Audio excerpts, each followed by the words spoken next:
Ram Krishna Hari. We offer our namaskars at the feet of Lord Vitthal and all the Varkari saints. We have come to the second last of the Tatiche abhang by Sant Muktabai, and in this abhang too, in her usual forthright manner, Muktai has come down very heavily on all those fake spiritual masters who, in the name of religion, in the name of spiritual upliftment, are actually misleading people and leading them into more darkness. She, through this abhang, is trying to tell us how to identify a true bona fide spiritual master. She knows that Jnaneshwar Mauli, who has isolated himself in the four walls of his hut, closing the door, is actually born only for spiritual upliftment of all ignorant people like us. She calls him a sadhu and a saint in the same breath. But modern day philosophers address a sadhu as being with spiritual capability and a saint as having spiritual power. But Muktai knows that Jnaneshwar Mauli has both spiritual capacity and power to bring people out of the darkness into which they are still groping for many lifetimes. She talks of all those people who make a show of being renunciates, and let's see what words she uses and how she expresses her sentiments. The first line of this abhang is, Giri gavhare kashasathi, rage purvili pathi. She says, why do you need mountains? Why do you run to the forest? Why do you run to the mountains to say that I have renounced the world? I have cut off from the world, when you still cannot give up your anger. Your anger is still chasing you, and you have already been entering into forest and mountains saying that you have given up, you have cut off from the world. You have not actually cut off from the world in the true sense, because you have not been able to give up a very important emotion of a human being, and that is anger. So when you cannot give up anger, wherever you go, whether to the forest or the mountain, it makes no sense. So kashasati, for what are you going to the mountains and forests when you are not been able to get rid of that anger within you? The second line she says, Aisa nasawa sannyasi parmarthacha zoka dveshi. There are so many godmen. We see them even in modern times. But there are so many godmen, so-called godmen, who make fun of the Creator. There are people who call themselves sannyasis, who call themselves as spiritual leaders, but make fun or talk ill about the Creator. So she says, Aisa nasawa sannyasi. Sannyasi is not like that. He does not get angry, or he is not going to speak ill of the Creator. Paramartha means the Creator. He does not have any dvesh towards him. Dvesh means he does not have any jealousy or an anger or a type of resentment towards him. He said, how can someone be a sannyasi and say that I resent God, I hate God? You cannot do that.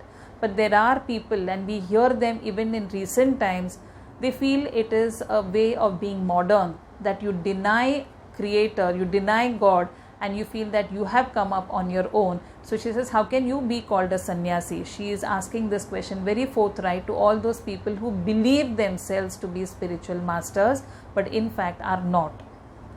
The third line she says, Ghar bandhile dongari vishya hinde darodari. These people say they have gone to the mountains and they are cut off from the world. But over there, what do? That is called Sanchai or Sanchit Sannyas.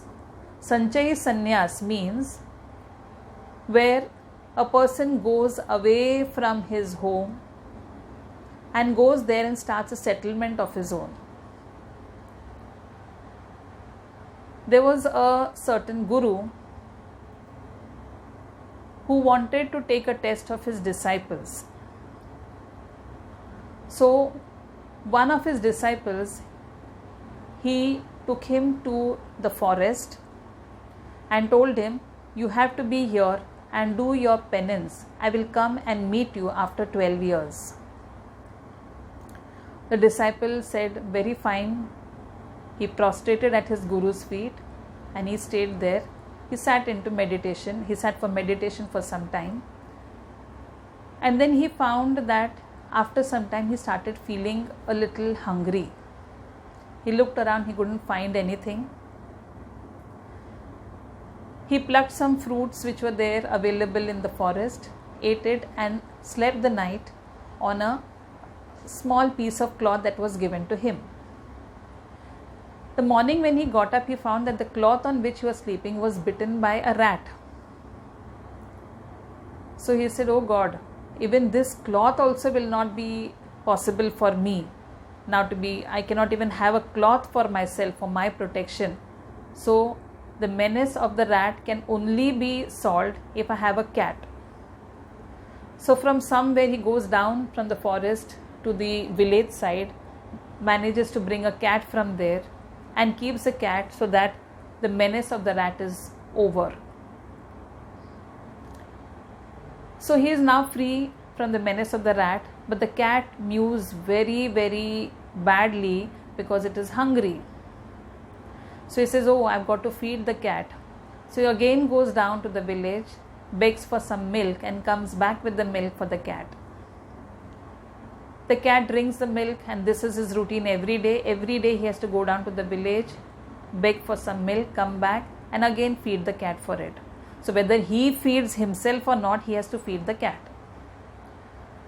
Now at that time one of the villagers suggests that, master, instead of coming every day for milk, why don't you get a cow? We'll give you a cow. You keep the cow with you.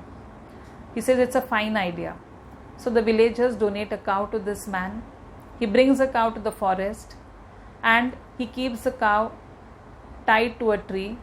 Every morning he milks the cow, provides that milk to the cat. The cat drinks it. Menace of the rat is also not there. Now it rains. So he manages to sleep under a small shed, but he feels bad for the cow. So he builds a small shed for the cow that converts into a small hut after some time.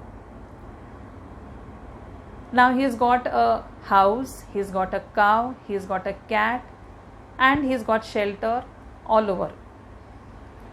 Then he realizes that the cow has to be taken care of, and because of his meditative practices which his guru has instructed him to do, he is not able to take care of both the cat and the cow.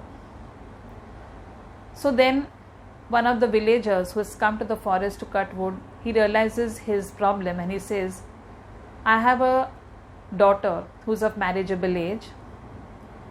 I can get her married to you. She will take care of the house as well as of the cat, cow and yourself.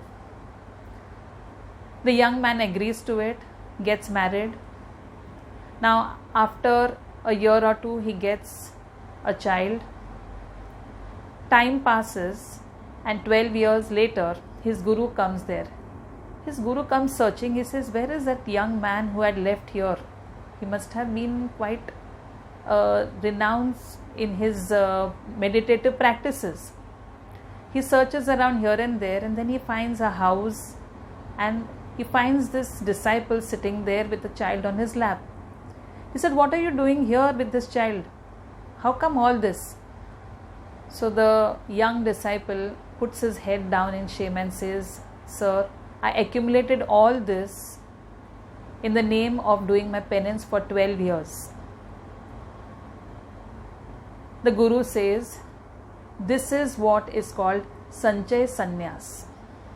Sanchay Sannyas is where you leave everything from the material world, go to the forest and start your own settlement there. So how have you given up your material life? In fact, you have started a new life here. So you are still not prepared for renunciation. This is what Muktabai also says in her abhang. Ghar bandhile dongari. You go to the forest, you go to the mountains and you build a house there and say, "Now I'm going to stay in this hutment. I don't want to have anything to do with civilization." But here she says, Vijaya hinde darudari. That means for the sake of material gifts, be it food or clothes or money, you still keep coming back to the civilization. You still keep coming back to villages and asking for bhiksha. So aren't you roaming around there? A sannyasi is not that. A sannyasi is one who completely gives off everything. Whatever is available, he tries to manage within that. He doesn't yearn for more. The next line she says, Kai kela yogam dharma. What yoga did you do? What path of yoga did you follow? She is asking such people who in the name of sannyas are actually accumulating things, as what we said, Sanjay Sannyas. Nahi antari nishkama. You don't have within you a feeling of detachment. You're attached to so many things internally. So how can you say that you are a sannyasi? This is not a yoga dharma. This is not the way. This is not the right way for a sannyasi at all. She is talking about all these characteristics for those people who, as we said earlier also, are misleading people. But why is she telling this to Jnaneshwar Mauli? The next line she says, Ganga jal hridayi kara. She says, purify yourself. There is a solution for your problem, she says. Purify yourself and make your mind, make your man, your mind as pure as the Ganga. As what Sant Kabir also says in his Doha, Sadhu bhuka bhavka, dhan ka bhuka nahi. Jo sadhu dhan ka bhuka, wo to sadhu nahi. So here Muktai also says the same thing, that if you want to clear yourself of all these taints that you have got, you are not a true sannyasi. Then she says, make yourself as pure as the Ganga. Your mind should be as pure as the Ganga. It should have no yearning for anything material. That is a sign of a sannyasi. And she is telling this to Mauli because she is trying to tell him the world is having such crooks who are misleading people, and people who are like you, who are worthy of leading such people and making them spiritually uplifted or awakening them. Such people like you are sitting behind closed doors, and all these crooks are moving around the open world misleading others. So she is trying to tell him, open that door, Tati Ughda Jnaneshwara, open that door and come into the world and again bring on the path of spiritual upliftment for which you have actually descended on this earth.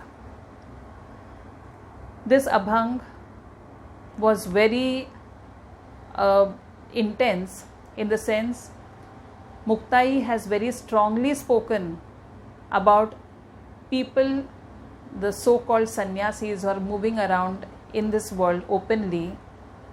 They are very dangerous. They are like animals who are prowling around for their victims, for their prey. And so she is requesting Mauli, Tati Ughda, open the door and come and stop this type of praying which is happening among people and lead them to the path of upliftment, spiritual upliftment. If you see each of her abhang, she is pleading to him in different sentiments.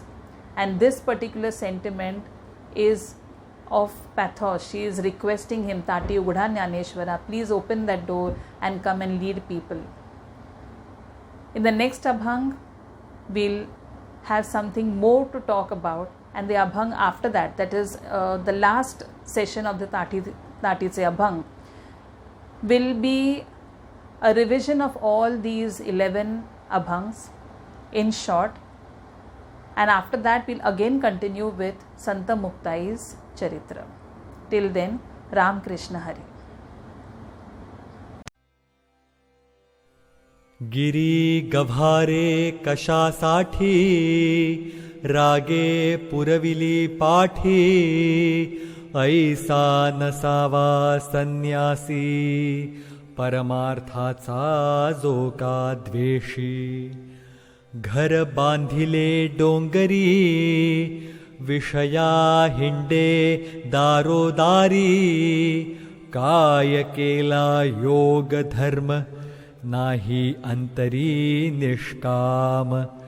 Ganga जळ हृदय करा, ताटी उघडा ज्ञानेश्वरा, ताटी उघडा ज्ञानेश्वरा, ताटी उघडा ज्ञानेश्वरा.